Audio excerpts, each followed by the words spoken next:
Jewgrass. Shabbat Shalom. Shall we do some singing? Get in the mood? Come on. Yeah, it's good that we're together.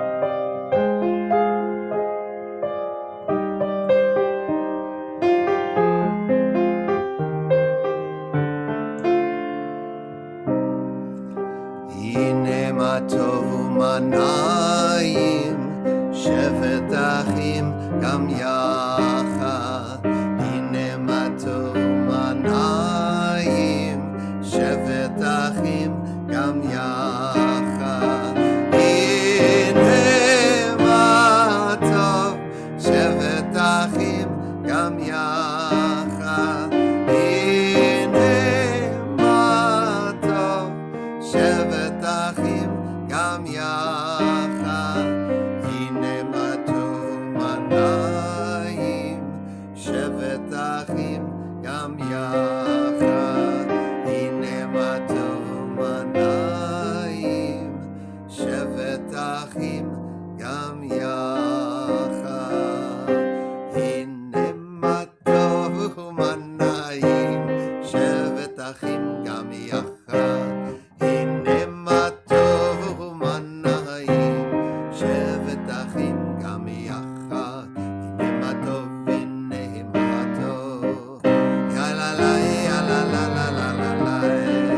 הנה מה טוב, הנה מה טוב, יא לה לה יא לה לה לה לה לה לה. הנה מה טוב ומה נעים, שבת אחים גם יחד. הנה מה טוב ומה נעים, שבת אחים גם יחד.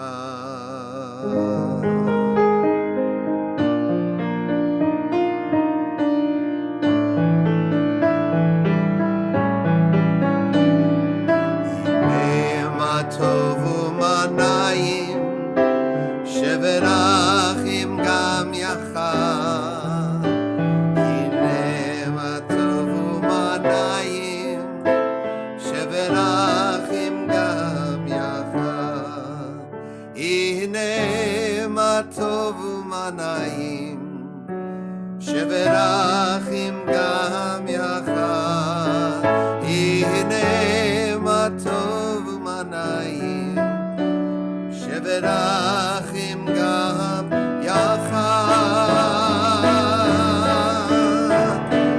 הנה מה טוב ומה נעים, שבת אחים גם יחד.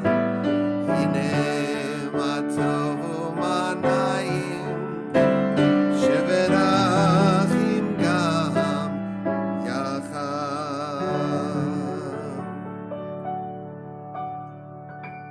Shabbat Shalom. Hi, Rabbi. Hey, Cantor, what are you doing here tonight? I don't know, I got nowhere else to go. Hey, well, it's good to have you here. Thrilled you're here. By the way, I noticed next to your name you've got he, his. What's that all about? I have no idea, Rabbi. You told me to put it there. No, it's the it's the gender inclusive. You know, we during the 80s, 90s, we worked on LGBTQXRLY, and now we got this. Now we got the he, his thing. He, his. So we know what pronouns people use. I love it. Yeah, yeah. Next tomorrow begins, or the day after tomorrow begins, Inclusion Month. So we're thrilled. Okay, well, welcome and Shabbat Shalom, everybody who's here. I'm Rabbi Paul Kipnis, that's Cantor Doug Kotler, and we welcome you here to Shabbat services. It's a cold night out. It's been raining. Some of you experienced the hail this past week. It's been a crazy time, but we get to let it all go, get rid of the craziness of the week. It's interesting. Days go one into the other, into the next. But if we breathe into it, if we take Shabbat, we can let go, and it doesn't matter what's happened in the weeks before, we can lie and relax into this moment. It is beautiful to see you all here. Tonight, we have a wonderful service. By the way, I'll tell you that if you have candles around or nearby, you may want to get them maybe while we sing Shalom Aleichem so that you can light Shabbat candles with us.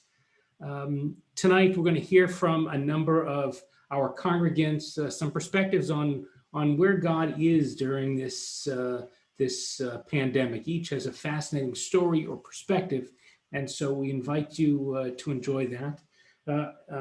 As a congregation, we've just come through a very difficult period. 11, actually, it ended up being 11 congregant families experienced a death in 11 days this month. Usually, a tough month is 3 or 4 deaths related to the congregation in a month. My most difficult week, I think we had 3 in 3 or 4 days, but we had 11 days. And it's been intense. It's still going, though it's slowed down a little bit. We're going to talk about it. I did a lot of thinking about where is God during all this as this is happening. And we'll have a chance to talk about that too. But it's time to welcome in the angels, the warmth of Shabbat. Everybody take a deep breath in and let it out. And another one, deep breath in. And let it out. Breathing, and let's sing Shalom.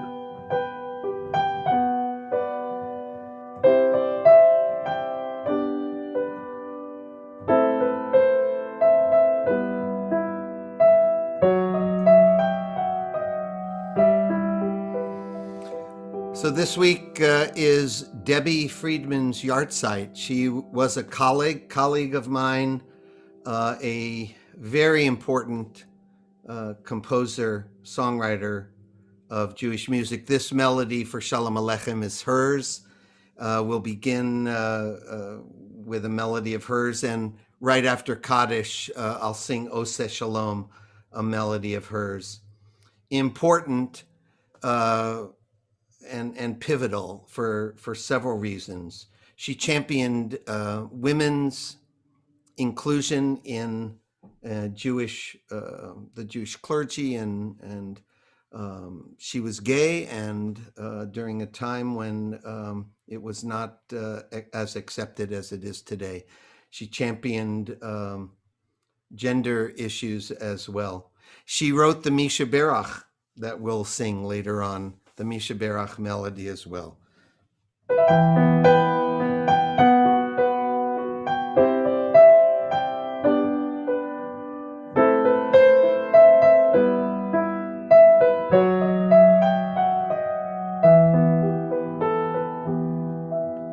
Shalom Aleichem, Shalom Aleichem, Malachei Hasharet, Malachei Elyon, Mi Melech, Malachei Hamlachim,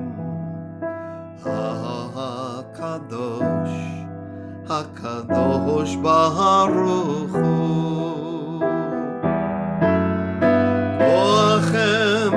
Shalom, Malachei HaShalom, Malachei Elyon,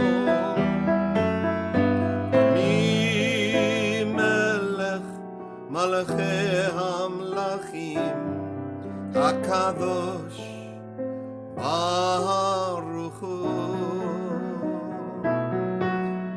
Baruch Hu. Malachei HaShalom, Malachei Elyon, Mi Melech, Malachei Hamlachim, HaKadosh Baruch Hu.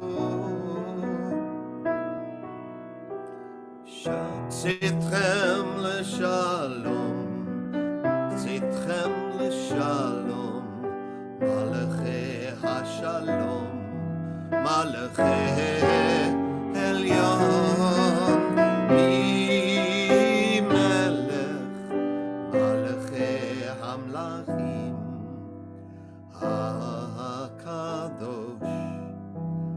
HaKadosh Baruch Hu.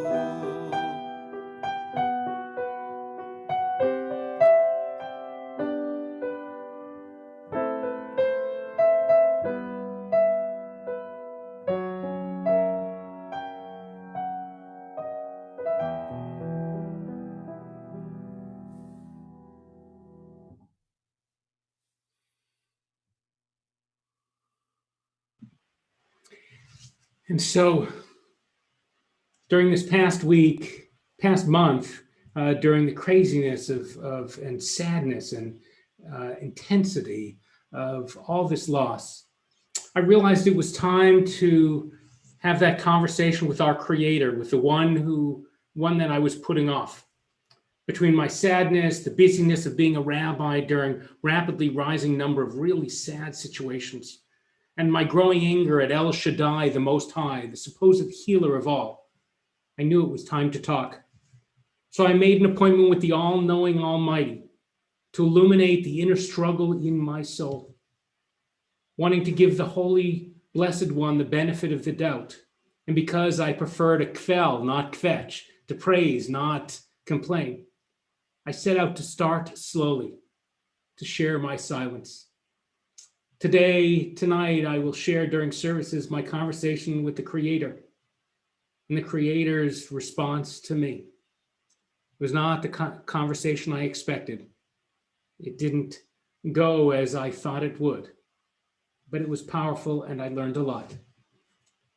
It illuminated for me some things about this world, its reality, and about our God. I'll share it with you, but first let's fill this space with light. I'd like to invite Nancy Cole to unmute and to light candles for us. Nancy, as many of you know, is one of the founders of The Village, our group for members of our community 55 and better. Baruch atah Adonai, Eloheinu melech haolam, asher kitshanu b'mitzvotav, v'tzivanu lahadlik ner shel Shabbat. Amen.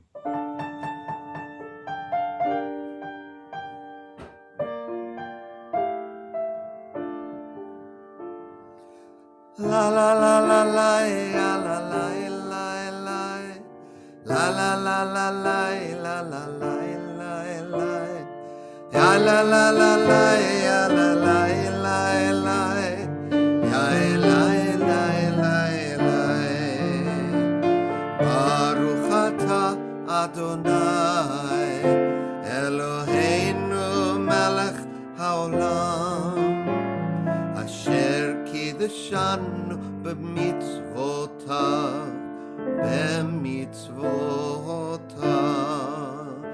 V'tzivanu lehadlik ner V'tzivanu lehadlik ner V'tzivanu lehadlik ner Shel Shabbat Ya la la ya la la ya la la la la ya la la ya la la la la ya la la la ya la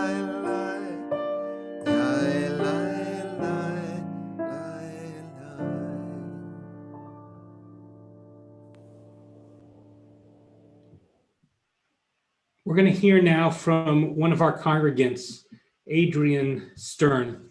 His story is intense and hard. So as you listen to it, if hearing about the realities of COVID will upset you, you might want to be prepared to step away or to turn off the sound. It's not too expressive, but it's important to hear. Adrian, please. Shabbat Shalom, everyone. My name is Adrian Stern. I'm a 63-year-old white male, and I should be dead.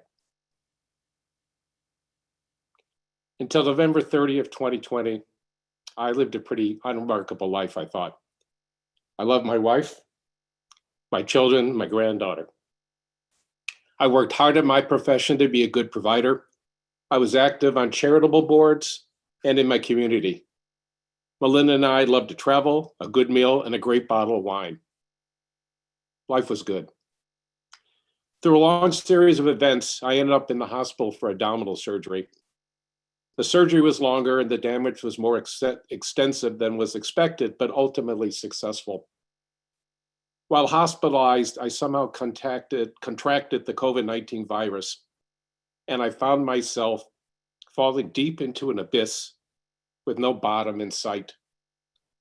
The virus robbed me of my ability to breathe, so the doctors made the decision to leave me on the ventilator post-surgery to give my lungs a chance to recover. The drugs they gave me for pain and sedation propelled my mind to places you could never, ever imagine. Some quite comical, others very dark and scary. I fantasized that I was an admiral in the Navy and my doctor was my co-pilot in the helicopter. Another time I was on a great yacht cruising Lake Michigan. Other times things became dark. I dreamed I had lunch with God and the devil and both forces pulled me to their side. The doctors later admitted to my wife they'd given me about a 15% chance for survival. Somehow, in some way, I beat the odds. I was blessed with a strong body and apparently a stronger will to live. It was clear that my soul and the other controlling factors of my being refused to give up. Slowly, ever so slowly, my body started to heal and I crept back from the void. My doctors labeled it a minor miracle and suggested I go out and buy lottery tickets. I sit here today almost completely recovered and easing back into my prior life, but I am clearly a changed person. So many things on my mind. I carry around a survivor's guilt that is hard to shake. Why did I survive when so many other deserving people have perished? Was I sent back here for a reason? Am I here to perform some task that I don't understand or maybe never will? These thoughts haunt me during the days and in my nights. The age-old question entered my thought. If there's a God, why did he or she let this happen to me? And I said it not lovingly, but in fits of anger. Then I started to ask myself, does prayer even really work? According to my wife, dozens and dozens of people told me they were praying for me. People I barely knew reached out to her to support her and my family. When I finally came back to the land of the living and I started to talking to people, every guy and gal said to me, they loved me. What a powerful message. So I asked the other question that still stands on my mind. Is love more powerful than prayer? I have no answers. I have many questions. I only can confirm one thing. Ultimately, I chose life, and I'm thrilled to be here still with you.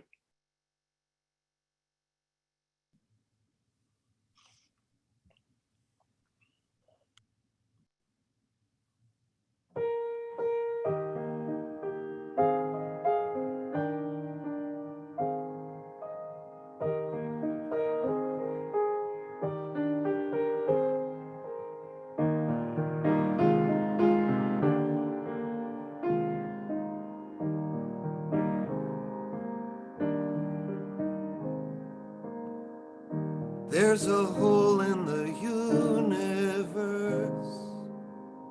from which nothing escapes.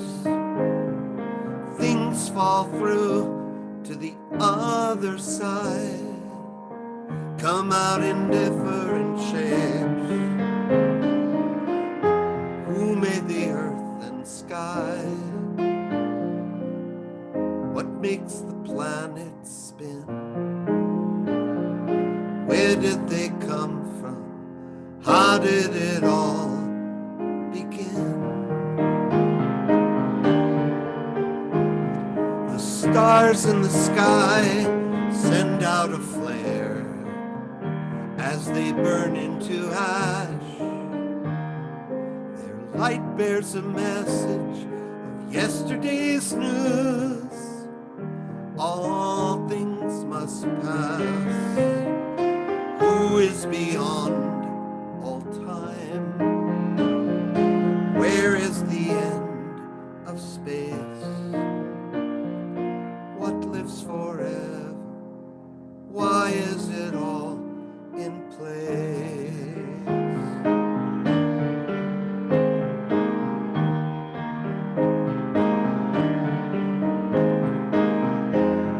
So many questions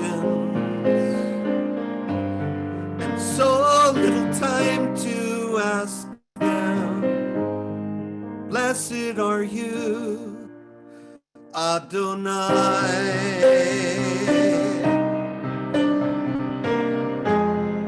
How can we know you? Where can we find you? You are so close and yet so far away.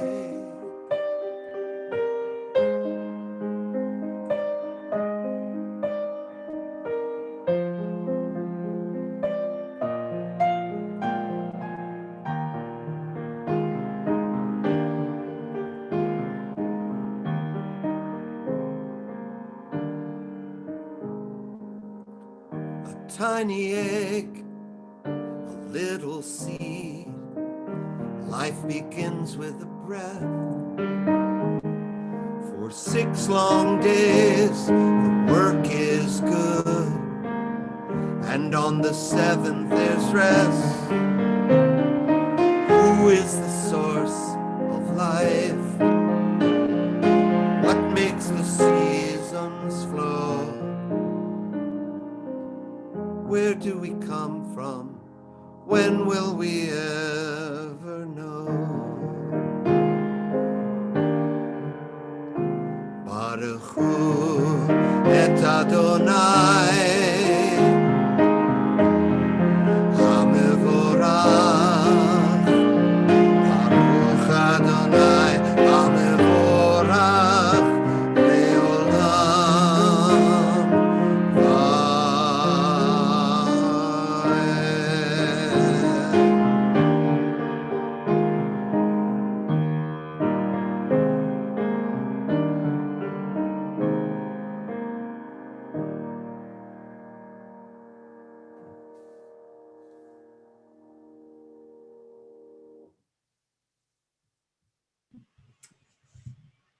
And when we wonder where God is, maybe we can do this. Can't we?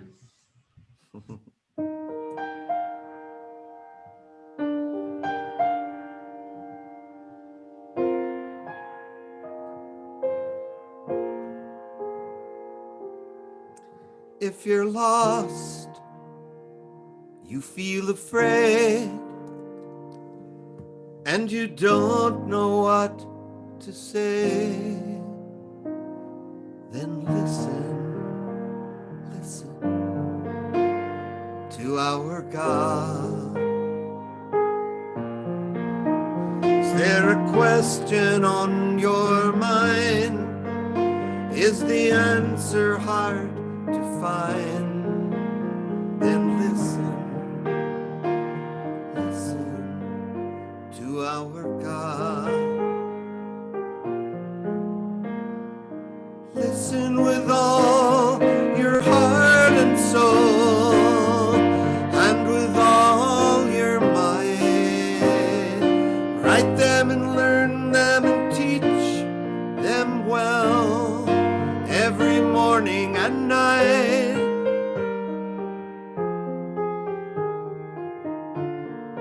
Close your eyes and listen.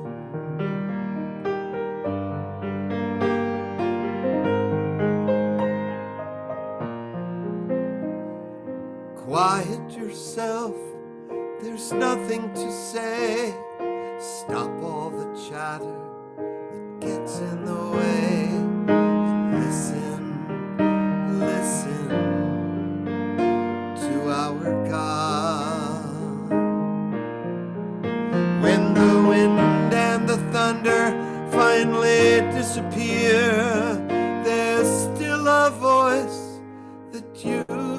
hear if you listen. Listen to our God. You can hear it from the top of the highest hill, from the valley below. It can come from the edge of the universe. It can come from within your soul. Close your eyes and listen.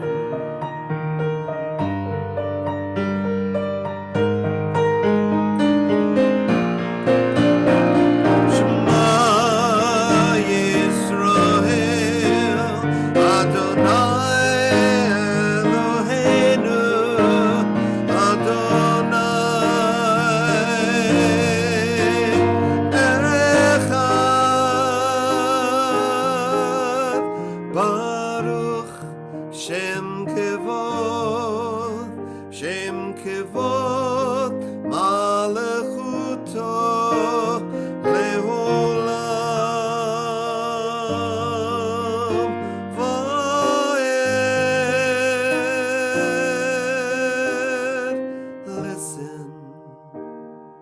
Listen to our God. Listen.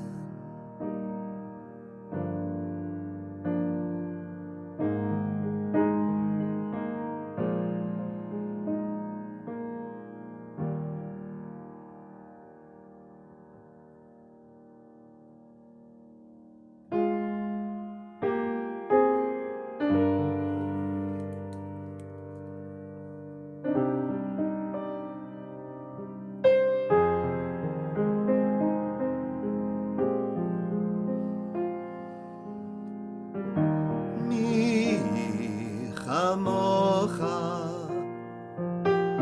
ba'elim Adonai, mi kamocha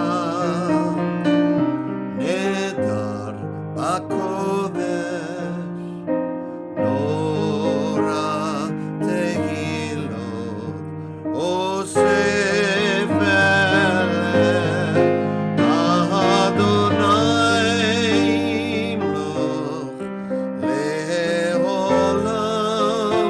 vaed. Adonai imloch leolam vaed.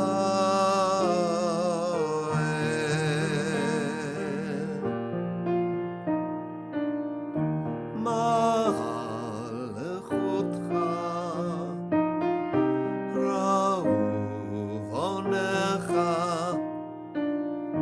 bokeh hayam lifnei Moshe uMiriam zeli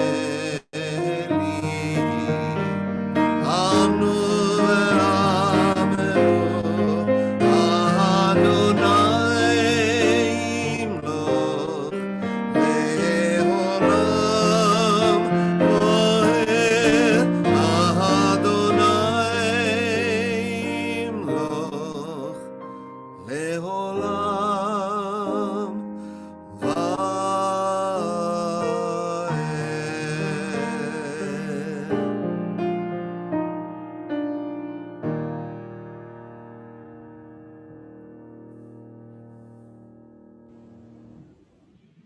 Beautiful, beautiful.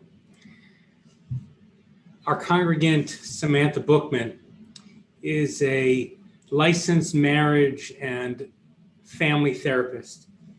She works with people of all ages, and in our congregation, as a congregant, she has provided Rabbi Julia and me with some understanding of some of the challenges that our own young people go through, and help us understand some of the psychological parts of issues going on in Torah in our tradition.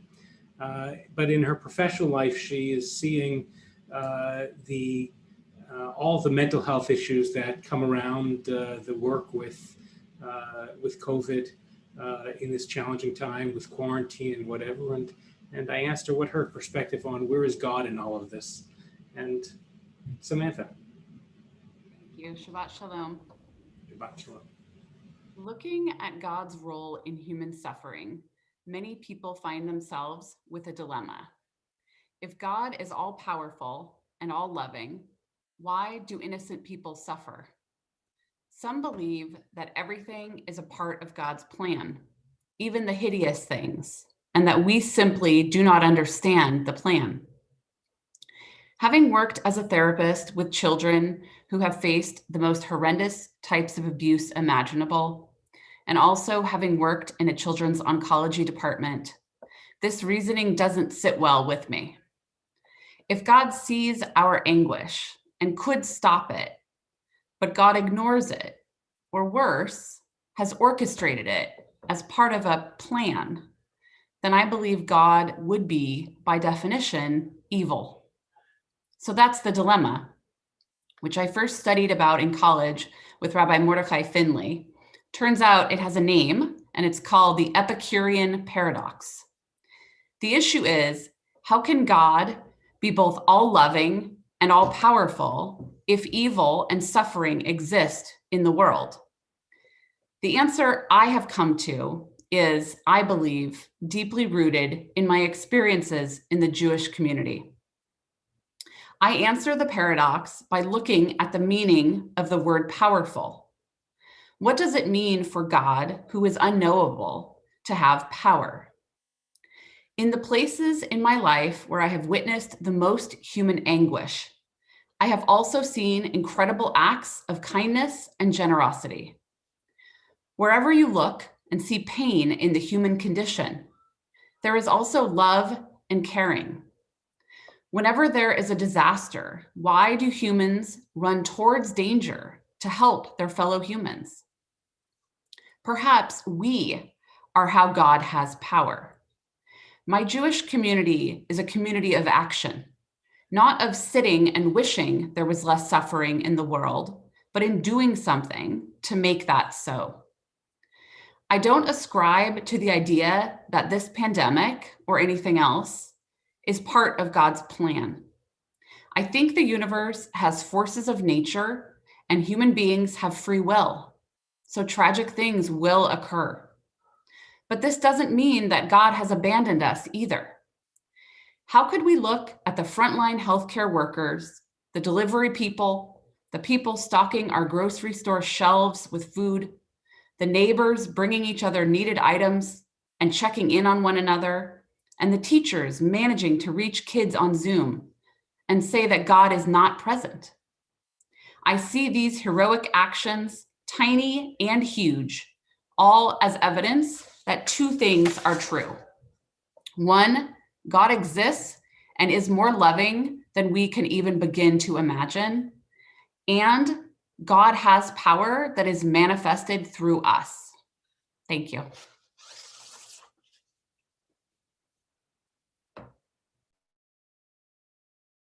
Beautiful. Thank you for sharing that, Samantha. So powerful. So, as you know, as I said, I had been in the midst of weeks of doing funeral upon memorial service, upon Shiva Minyan. Too many, so many. And I needed to talk to God. And so I planned to share my sadness. Now, some of this is intense, and pardon me for a couple of words that are stronger than I would like, but you have to understand.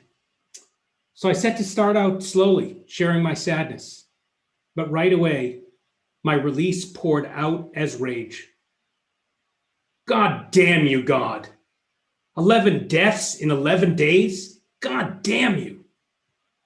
Our community has seen those 11 deaths. I'm so angry at you, the all-powerful one. I'm angry at you.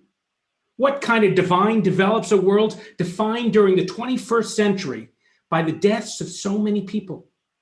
433,000 Americans, in America of all places, in one of the most forward-thinking, technologically astute, medically advanced countries in the world?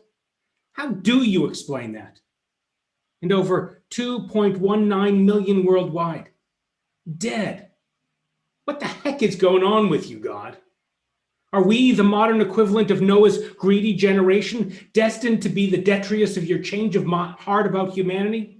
Is it your notion to renew the nonsense of Noah's time when you flooded the whole world on a whimsy to wash away the filth and forget about it? You remember how that turned out? That flood? You immediately regretted it, God. You regretted the whole affair, recognizing the immorality of your project Begin Again. Soon enough, you were promising that that rainbow you put in the sky would remind you never again to destroy the world by flood. Are you now cashing in on that carefully crafted caveat by flood, seeking now to crush us instead by coronavirus? God damn you, God. 11 deaths in our congregation in just 11 days. Why all this death, God?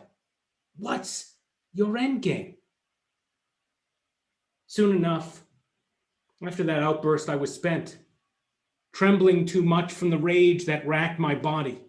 And so as I succumbed to my sadness, becoming a puddle of painful tears, tormented by the heartache pervading my people and by the suffering and loss of life living amongst all people for much too long, I unsuccessfully tried not to forget that I too was personally wounded by the dying death and burial of my own mom that unfolded over there on the East Coast as I remained right here on the West Coast, far, far away from her bedside and graveside, looking on the whole affair through a small square on a Zoom screen.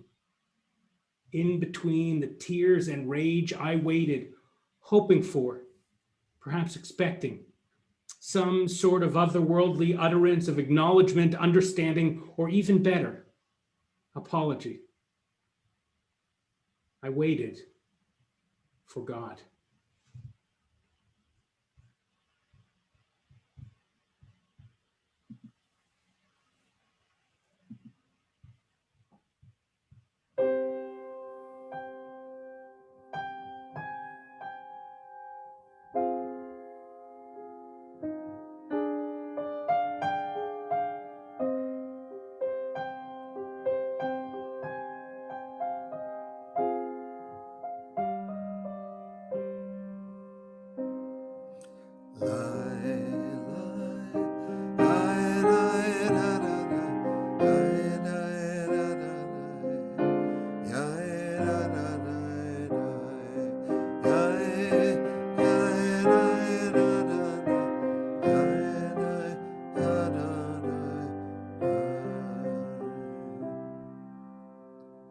Baruch atah Adonai Eloheinu Elohei avotenu v'imotenu Elohei Avraham Elohei Yitzchak Elohei Yaakov Elohei Sarah Elohei Rivka Elohei Rachel Elohei Leah Ha'el Hagadol הגיבור והנורא אל עליון גומל חסדים טובים וקונה הכל וזוכר חסדי אבות ואימהות ומביא גאולה לבני בניהם למען שמו באהבה מלך עוזר ומושיע ומגן ברוך אתה אדוני מגן אברהם ועזרת שרי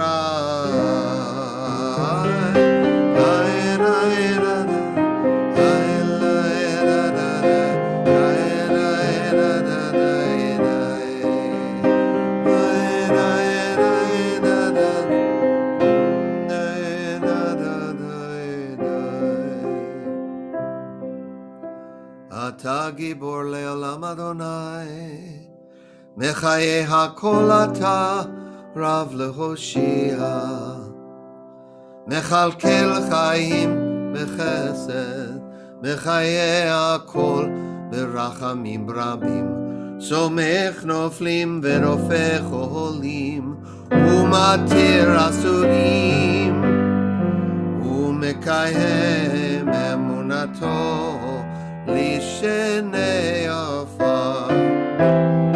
מי כמוך בעל גבורות ומידו מהלך, מלך ממית ומחיה ומצמיח ישועה, ונאמן אתה להחיות הכל.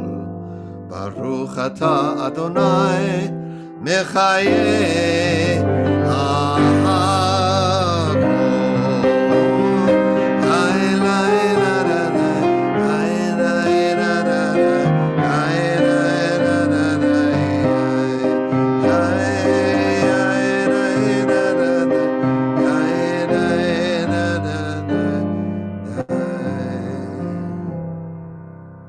אתה קדוש ושמך קדוש, וקדושים בכל יום יהללוך סלה.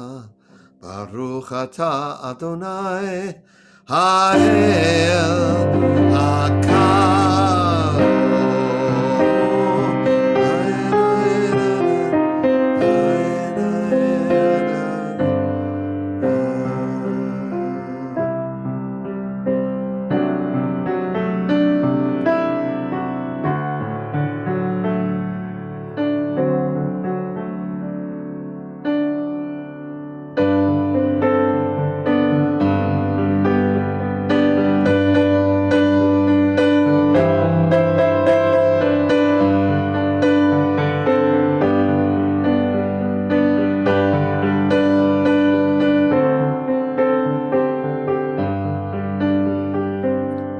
I believe in prophecy.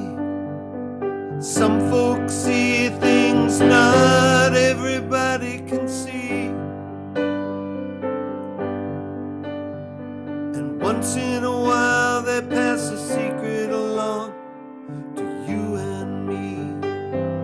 And I believe in miracles, something sacred burning in every bush and tree.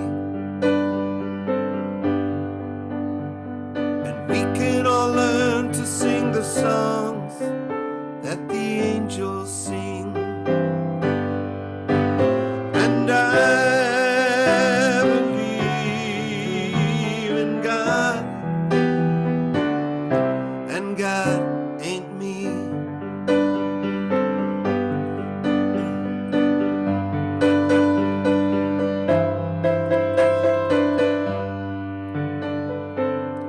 I've traveled around the world, stood on mighty mountains and gazed across the wilderness. And I've never seen a line in the sand or a diamond in the dust. And as our fate unfurls, every day that passes I'm sure about a little bit less.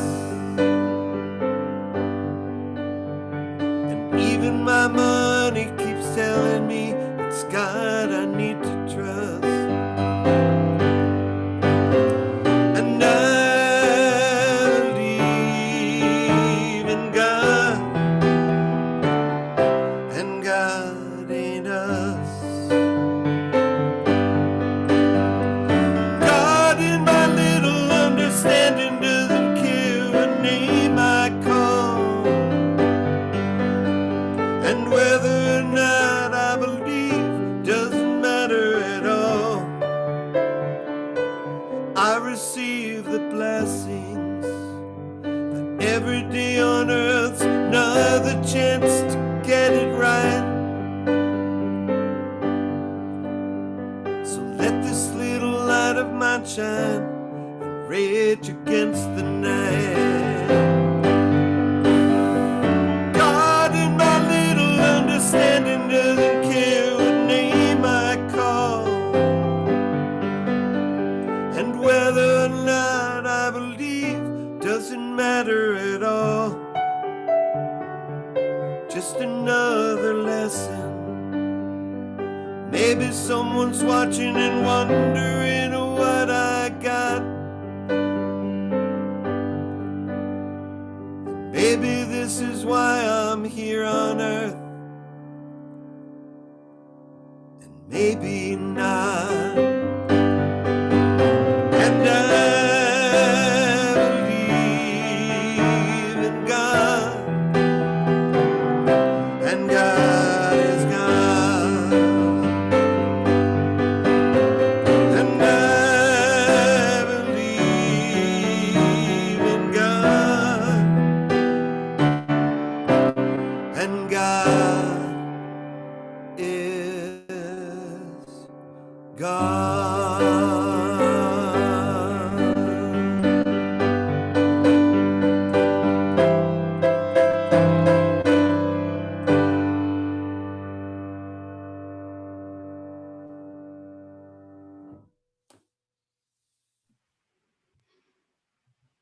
So as you remember, I had been lying there. I had poured out my heart and soul to the Holy One. And I was waiting for acknowledgement, understanding, or even better, apology. I was waiting for God. But I never expected what came in its place. Rage. As I lay there on the floor, I was floored by God's response. Rage. Charan apo, the Bible teaches. God's, the Holy One's nose burned brightly, igniting a torrent of unexpected proportions. And God bellowed back, Me? Me you blame for this blasphemy? You think I planned this pandemic? That I wanted the whole world to explode with exposure to this deadly disease? What do you think I've been doing since my children began to die? You think I've been sitting on my throne smirking? You think I was rehearsing my monologue with some newly minted Moses and Miriam about how I would destroy it all and begin again with them, like I once voiced in my relative youth to Moses on Mount Sinai? I could have. Perhaps I should have. Because you seem so egocentric, unable to see what is and to band together to beat it.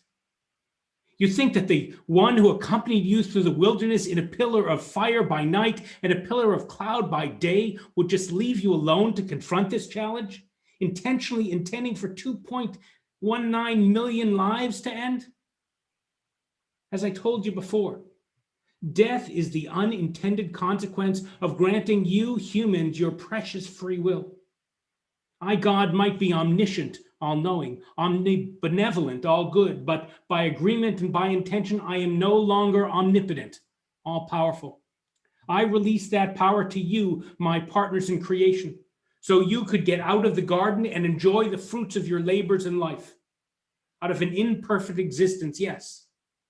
Because when I tried to pour my divine light into the world I created, its derivative nature could not contain the purity of my perfection. Rabbi Isaac Luria called it Shvirat HaKelim, the shattering of the vessels. Your place on this planet now became Tikkun Olam, repairing the world, elevating the sparks of brokenness, yourselves. So that means at time when brokenness boils over, it's not of my making, intentionally at least, and definitely not of my desire. As I whisper into your ear year after year during Unatana Tokef, that stirring high holiday prayer, some will live and some will die. Said differently, you might think, stuff happens. And as I'm asking myself, what are you humans going to do about it? I offer you 3 paths forward. Tefillah, reaching in to find your moral center. Teshuvah, reaching out to repair relationships so you can focus on the 3rd path, which is tzedakah, righteous giving and righteous work. In this case, excavating the tools I planted within you to quash this quarantine-inducing virus. Yeah, I always give you the tools to repair the rips in the fabric of existence, which you almost always collectively find reason to ignore. Since this began, I've been trying to instill in each of you, in any of you, the insight and understanding to beat this. I've been trying to convince you to cast off your conspiracy theories, to push off the politicization of mask wearing, begging you to listen to the Kol Damama Daka, My still small voice speaking as clearly as I can via the voices of veritable experts, the scientists and the medical professionals who with scientific wisdom and research and hard-won medical trial and error have found the keys to controlling this COVID-19 killer. But you won't listen. Instead, you allow yourself to be snowed by sinister politicians who, instead of putting your needs to survive before their own, again and again they gorge themselves on power. You allow yourselves to dismiss my divinely inspired denizens of data analysis who demanded back in March, April, and May of 2020 that you open your minds because this pandemic was assuredly more deadly than the common flu, that it had the potential to take out 200,000 of your beloved countrymen before you even began Yom Kippur's break the fast, which, by the way, it did, negating the supposed knowledge of the naysayers. But when you finally turned to me, you foolishly followed those false prophets, purveyors of pernicious piety, rabbis and preachers, cantors and teachers, priests, imams, and others who are more interested in gathering people together in places of worship than protecting each person as their sole priority. At this moment, I'm not sure I desire even your most heartfelt of prayers. I only want you to survive. The old and the young, frontline workers and essential workers, the poor and the medically underserved, the Black and brown and indigenous people who are suffering inequitably, and you. Yes, you too, all of you. But why are you only now calling out to me so intensely? Is it because this COVID killer is now hitting much closer to your home? Is that why you raise up your voices now calling Gewalt? You think you are at your edge when 11 of your people passed away in the same number of days? Your loss is nothing compared to mine. 2.19 million of my children dead. Each life my co-creation, each life brought into being intentionally, birthed B'Tselem Elohim in my image for a premeditated purpose, to bring benevolence and beauty, equity and endurance to our shared existence. Where was I, you want to know? Where were you, I demand right back? When the coronavirus was condemning the first 100,000s around the world to a painful, lonely death, where were you? When the politicians, the science deniers, and the conspiracy quacks came calling, did you condemn the politicization of the pandemic and demand sane policies that protected people over profit, not just for the moment, but for the long term? Where were you? When brown and Black people, indigenous and incidentally impoverished people, people like you who you prefer to think are not like you, were dying by the thousands because your inequitable healthcare systems couldn't and didn't help them, because your miracle medicines were unavailable to them, handed only to the higher ups, because my essential children had no choice but to go out to work because you deemed them essential to your economic survival, while all the while returning them back to homes overpacked with people and a potentially infected few, because your policies condemned them to near poverty. Where were you then? Did you care so consciously back then? Only now, when it hits close to home, do you cry out vigorously. God damn me. God damns you, I sometimes want to shout. But I didn't. And I won't. Because I am your creator, your confidant, and the source of your very lives. And against our agreement not to manifest my might so forthrightly anymore, I did act to help you. I provided you with everything you needed to beat back this pandemic, the brains, the brawn, the brilliance. I instilled within you the resources and research abilities, intelligent and intentions to beat this. And you did try to do so with warp speed.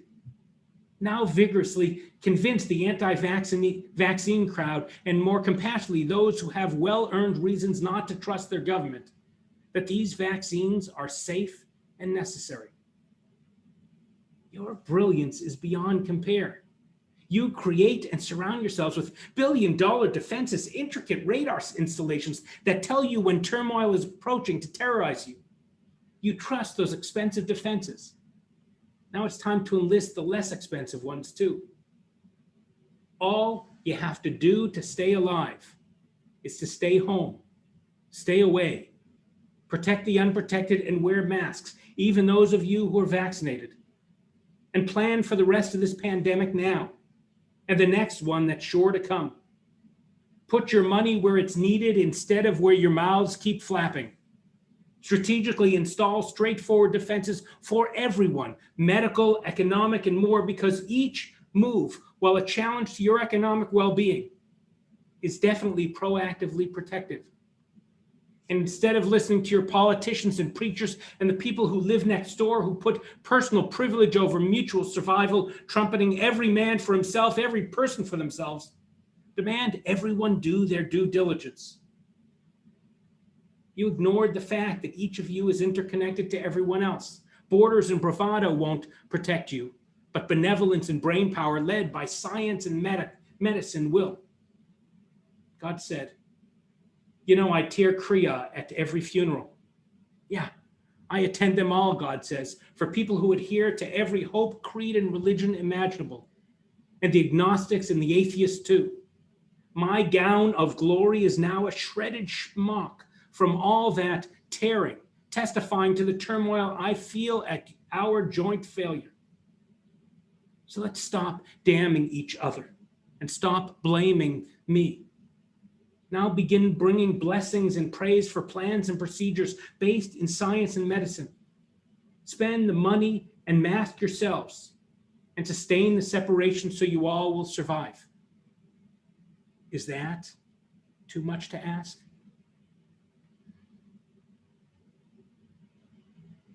I, Paul Kipnis, was stunned. I hadn't been expecting that from God, but it made sense. So after listening also to God's rage and the underlying pain, I pulled myself up from the floor and wiped away my tears and took my talit from around my shoulders and wrapped it around the shoulders of the transcendent teacher of Torah, pulling Ha'el Hagadol Hagibor V'Hanora, the great, awesome, and amazing wonder worker, closer to me, right here and right here. And I promised to stand up, to speak out, and to stop being cowed by apologists for falseness. And I turned myself to Kodesh HaKodeshim, the Holy of Holies, the very intersection of faith and science, where, I remembered, the Holy One resides. So here I stand. Won't you join me? Shabbat Shalom. Shabbat Shalom.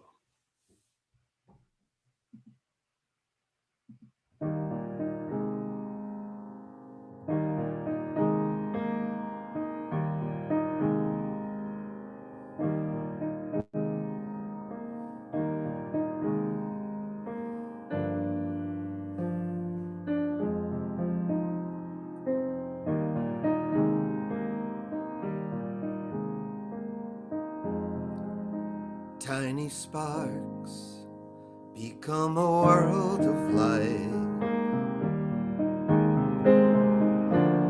The sun by day, the moon by night. Then I tasted from the garden and started to dance in a vast world of wonder and breathtaking romance. And the voice in the mist whispers in the wind, leave this perfect place and never come again. Till your life across the bridge is blown.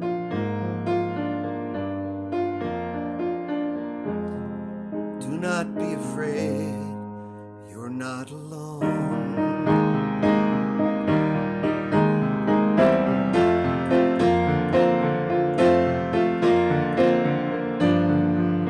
I'm now a journey of constant change.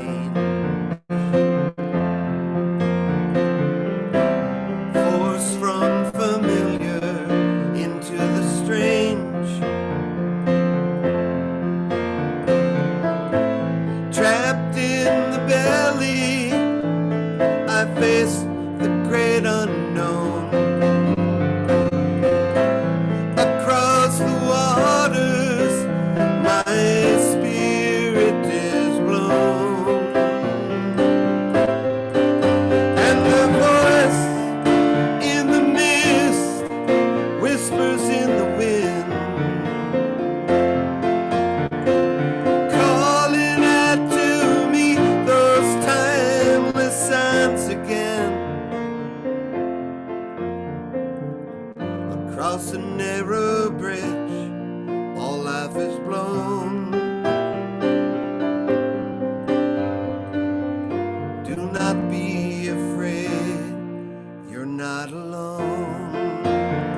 from love I was born.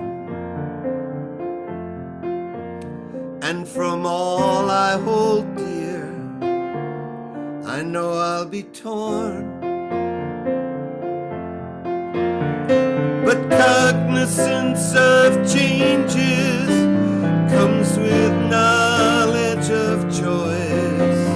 And through every transition, I will hear the voice in the mist is calling out my name. It's time for your return. Nothing remains the same. Across a narrow bridge, my life is blown. I am not afraid. I am not afraid.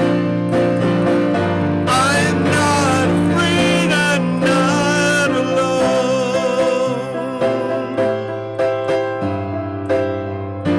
I am not afraid.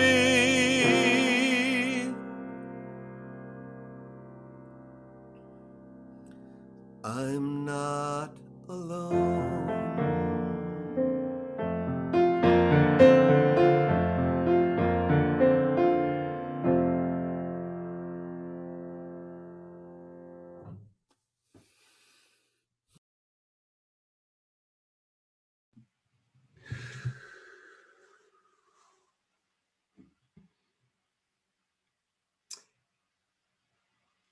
This was a follow-up conversation with God.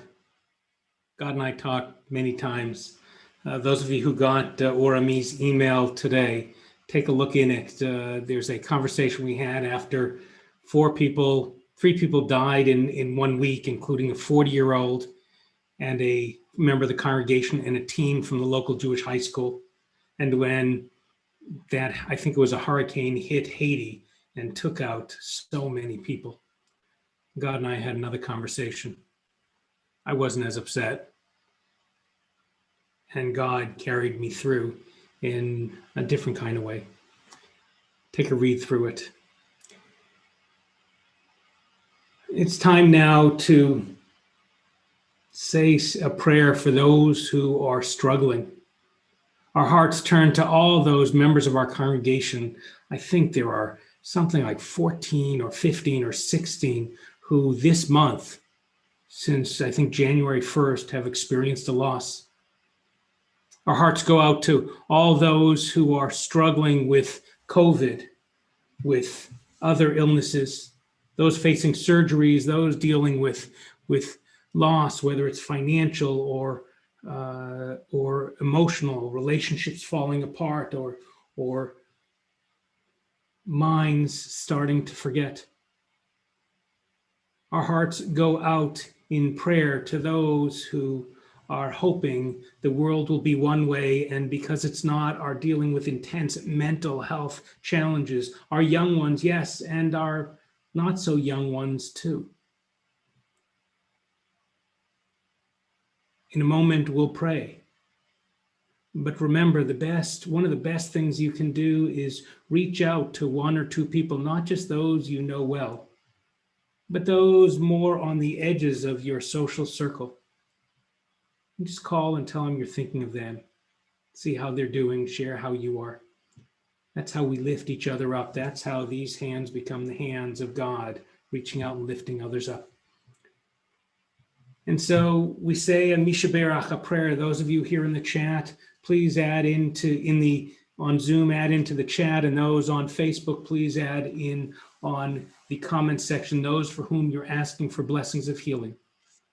And together with God's help, and Cantor Doug's help too, we'll move into a prayer of healing.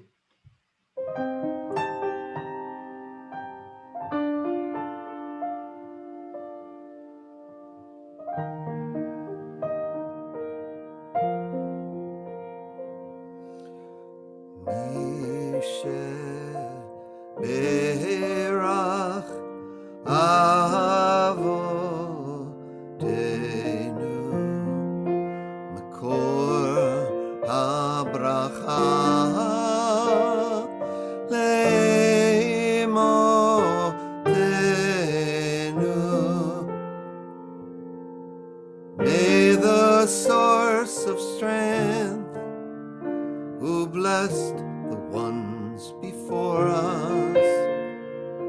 Help us find the courage to make our lives a blessing. Let us say Amen.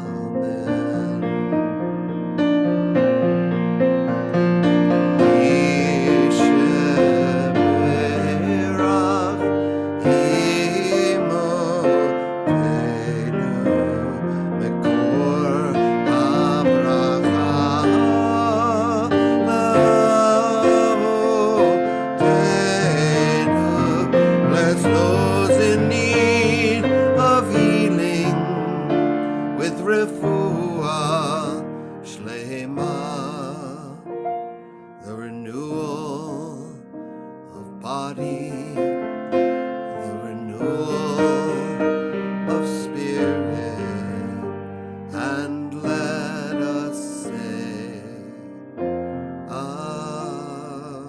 Amen.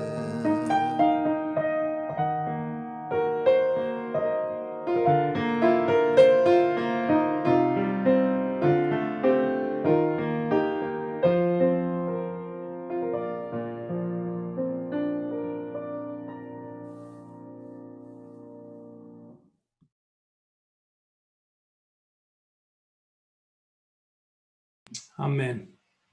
Praying for healing for all. Our congregant, and actually my neighbor, Pam Dine, is an emergency medicine doctor.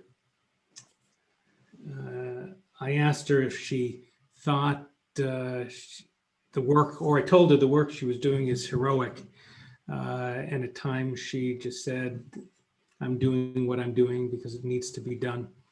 I asked her to reflect upon, in the midst of all this work, where's God? What's God? Where's holiness? And Pam, let me invite you to share. Thank you. Thank you. Shabbat Shalom. I've always felt that for me, being an emergency physician is an honor and a privilege to be part of people's lives when they need it most.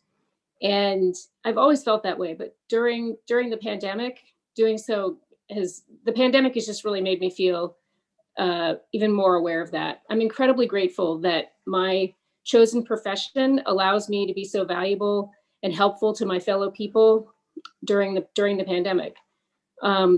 This thought allows me to always stay connected to my why and find joy and meaning in being a doctor.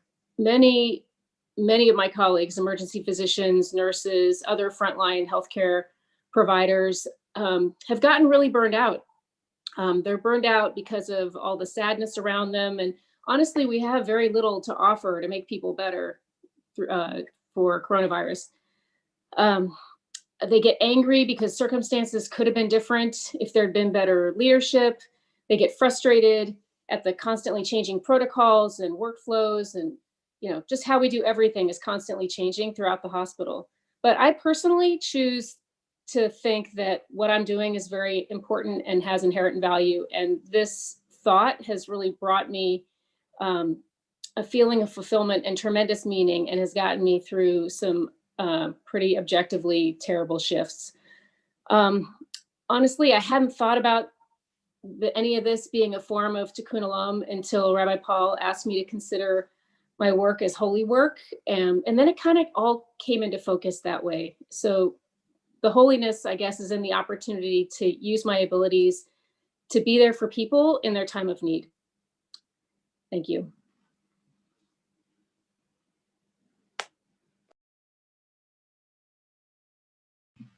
Thank you, Pam. Powerful work, holy work. I'm working with a younger woman who is a nurse at one of the local hospitals. She started out to be one kind of nurse and soon found herself being a COVID nurse, works with COVID all the time for months on end. And with tears in her eyes, she talked about how exhausted she was.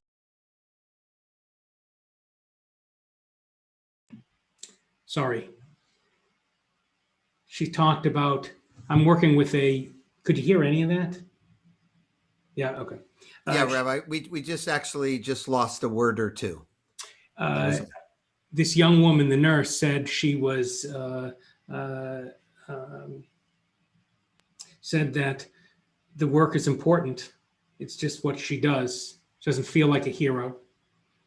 She's doing what needs to be done, as we all are or should be doing what needs to be done. I'm proud of this community, particularly of our Hinenu caring community, of the way we reach out to each other. I beg of you, if you hear of people who are struggling, suffering, whether it's from COVID or from loss, challenges, mental health issues, or more, please text or email me or Cantor Doug or Rabbi Julia, or email wecare@orami.org, where Susie, our Hinenu Caring Chair, will make sure we all reach out. People are suffering in ways that we just don't know because we are so far from each other. But let's reach out and let's keep each other in the loop. You'd be amazed at what you think we know and we haven't heard, and we want to be able to reach out. So thank you to all of you. You are truly all part of Orami's Hinenu Caring Community Committee.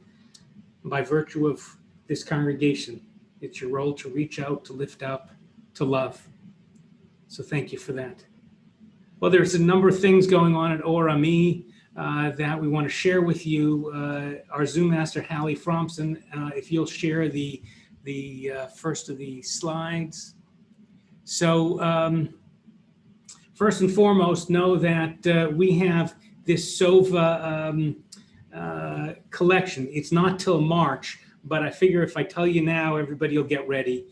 People are starving out there, literally starving. Jews are literally starving out there.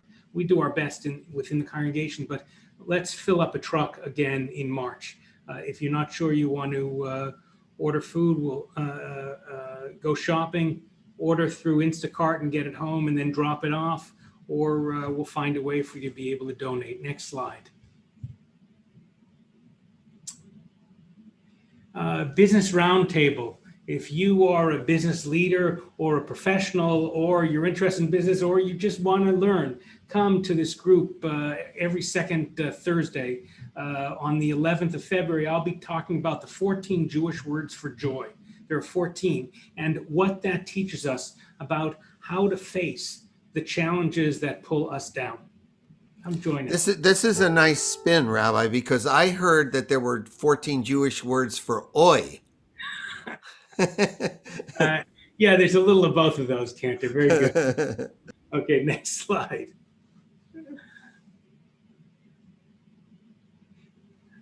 Orami Village is starting these village talks where our very own congregants share their wisdom. Myron Dembo, Dr. Myron Dembo, PhD, will teach. There's more in the email about what he's going to be speaking about, but come and enjoy that Monday the 8th. Next slide. So Purim's coming up, and we're doing some amazing things. We're going to be sending out to the whole congregation Purim gift bags. The Cantor has an incredible Purim wrap that, like his Latka man, is being put in a different way to music and to visuals that will be powerful. We're going to have our incredible couch comfortable Purim service. We're doing it on the Friday night of the Purim week. We're looking for sponsors to help us be able to send gift bags to everybody and produce this incredible Purim service. If you like Hanukkah, if you like the high holidays, this is going to be powerful. By the way, I checked on our stats. Usually we get 225 people at Hanukkah services at the temple. We had 438 different people logging on to our Hanukkah services this year. So they're really touching people all over the city, all over the state, and all over the world. Please help us continue to do that. Get in touch with me and I'll tell you how. Thank you. And Rabbi, then, wait, before we leave Purim, Rabbi, you're being a little too humble because you got rave reviews for your stellar performance at Hanukkah of of King Antiochus. I mean, that death scene alone was Oscar potential. Rabbi Paul is being, well, it's Oscar season. Okay. I mean, we're gonna have to put some ads in Variety and stuff like that to build the hype. But Rabbi Paul, for those of you who enjoyed the Hanukkah play, it was Or Hamiz Hanukkah Festival Theater. Well, we're having episode 2. We're having a Purim play where Rabbi Paul is going to be starring in the role of Haman the virus, and it's going to be truly something worthwhile to so don't miss it, please. Thank you, Cantor. It is amazing production being put together, and you're just not going to want to miss it. And you'll dress up at home, and we'll be sending everybody groggers, and it's going to be amazing. There's more Purim stuff coming up, but we've got a while to go, so we'll let you know as we get closer to it. For now, we make the transition from joy, from intensity, from prayers of healing, to recognition that there are those amongst us who have lost loved ones during this time. We take a moment now during Kaddish to remember those loved ones on whose shoulders we stand, whose warmth, whose love still warms us, whose memory still inspires us. Some of you here are remembering your loved ones during this time of Kaddish. I invite you to mention their names in the chat or in the Facebook comments as Hallie puts up the Hebrew, and we'll recite Kaddish together.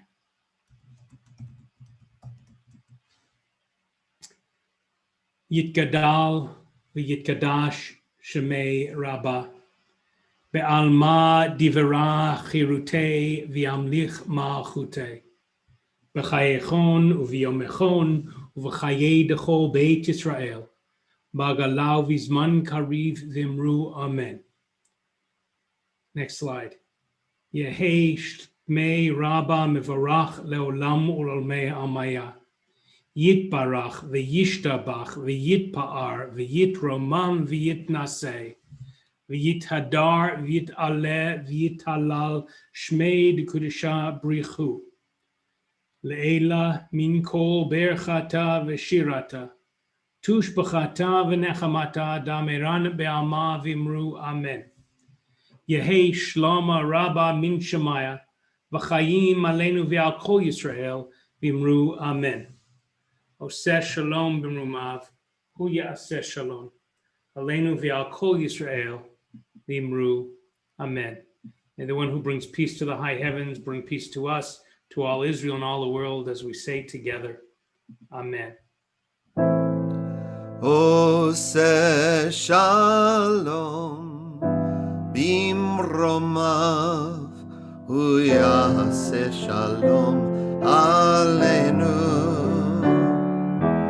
Ve'al kol Yisrael v'yimeru amen.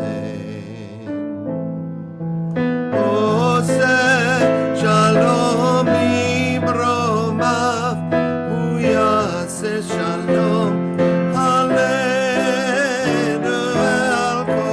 Ve'al kol Yisrael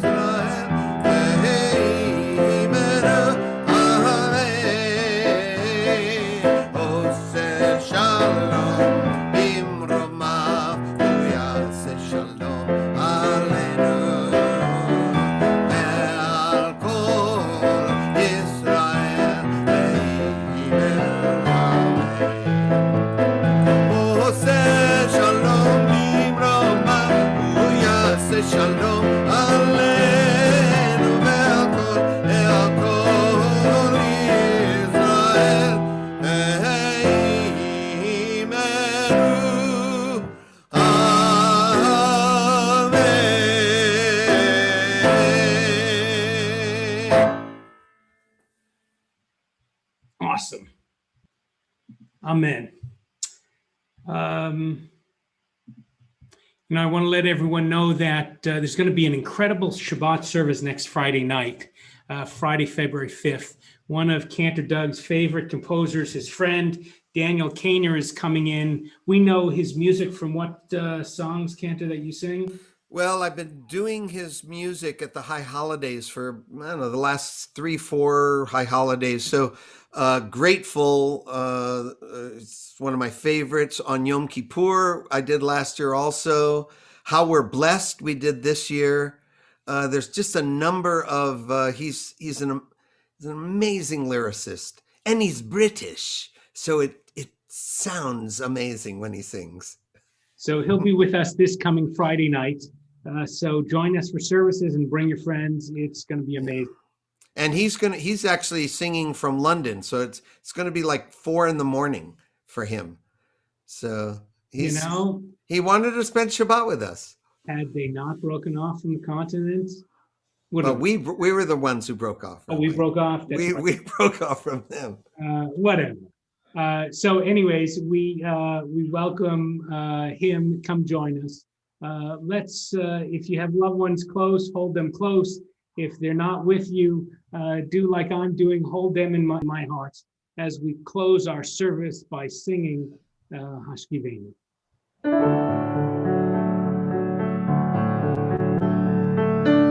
Hashkivenu Adonai Eloheinu L'shalom, L'shalom, Hamidenu Shomrenu L'chaim,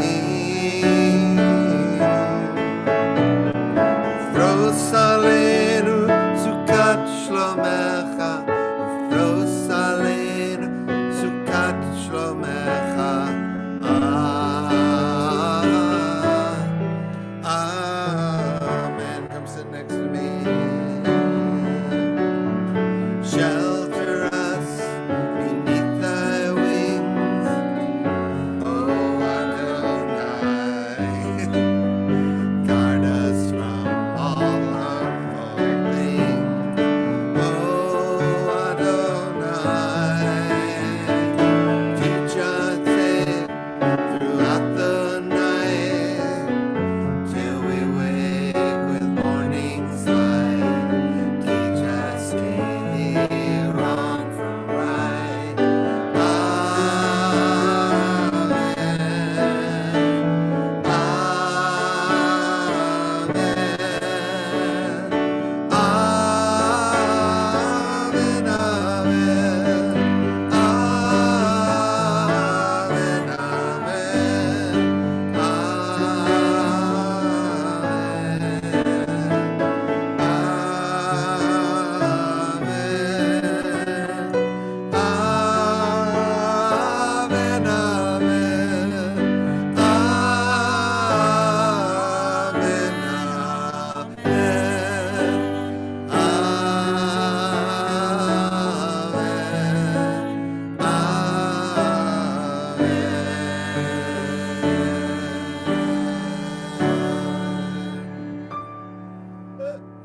Shabbat Shalom. You're muted, Rabbi. Shabbat Shalom. Thank you. Can't hear me? Who can hear me? Thumbs up. Yeah, people can hear me. Shabbat Shalom. Thank you to our congregants, Samantha Bookman and Adrian Stern and Pam Dine, for sharing your stories. Some painful, some scary, all intense and all important, for helping us see a little more closely where the Holy One is during this challenging time. Please make these weeks, days, and weeks ahead be filled with the warmth of each other. If you're ailing, if you're struggling, reach out to Cantor Doug, to me, to Rabbi Julia, to Susie, our Hinenu chair. We're all here. And reach out to each other. Let's carry each other through this holy day and this holy week and this year. And before we know it, we'll be back together soon. So maybe we'll lift up a Kiddush cup.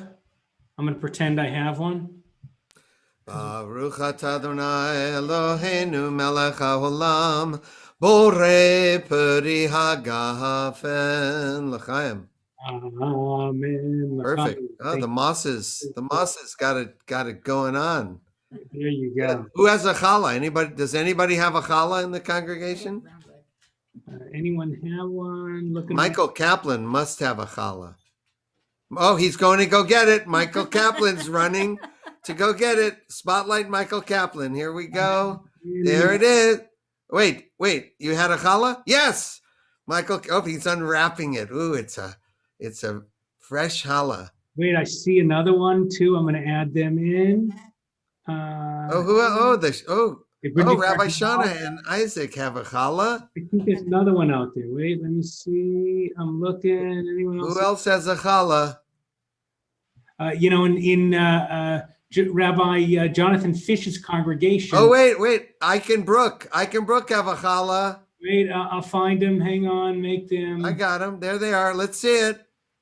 Wait, who made it? Where'd you get it? Ralph's? Wait, I wanted all those. 4 months ago. Oh, it was in the freezer. In the freezer.